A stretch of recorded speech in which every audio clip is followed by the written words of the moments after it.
Hi guys, welcome back to my YouTube channel.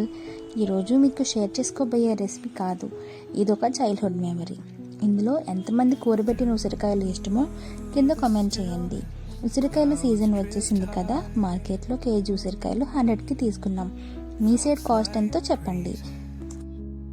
ఒక్కొక్క ఉసిరికాయల్లో 700 mg grams of vitamin C ఉంటుంది. ఈ ఉసిరికాయల్ని ఇలా ఊరబెట్టుకొని తింటే చాలా బాగుంటుంది. ఉప్పు ఉప్పగా, పుల్లగా, తీయగా చాలా బాగుంటుంది. చాలా ఈజీ ప్రాసెస్, ఎవరైనా చేసుకోవచ్చు. ముందుగా ఉసిరికాయలను తీసుకొని అందులో సాల్ట్ వేసుకొని వాటర్తో కడగాలి. కడిగిన తర్వాత వామ్ క్లాత్తో క్లీన్ చేసుకొని పక్కన పెట్టుకోవాలి. ఇలా చూపిస్తున్న విధంగా కట్ చేసుకొని ఒక బౌల్లో వేసుకోవాలి. ఇలాగా ఘాట్లు పెట్టుకోవడం వల్ల సాల్ట్, కారం, పసుపు అనేవి బాగా పడుతుంది, చాలా బాగా ఊరుతాయి. టేస్ట్ కూడా చాలా బాగుంటుంది. ఇప్పుడు ఒక బౌల్ తీసుకొని అందులో కారం, సాల్ట్, మెంతులు, ఎండుమిర్చి చిన్నగా కట్ చేసుకొని వేసుకోవాలి. చూస్తుంటేనే నోరూరిపోతుంది.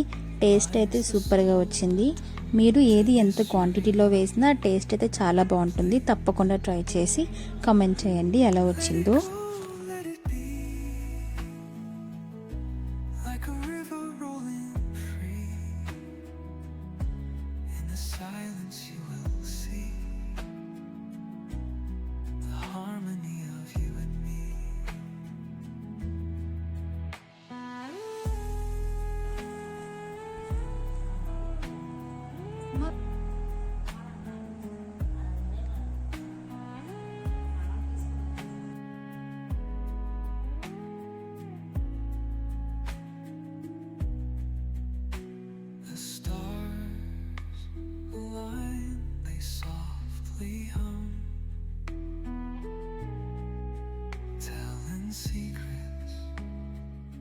వాటర్ వేసుకునే ముందు ఒకసారి పసుపు, కారం మనం వేసుకున్నాం కదా, ఒకసారి ఇలా మిక్స్ చేశాక ఉసిరికాయలు మునిగేంత వరకు వాటర్ వేసుకోవాలి.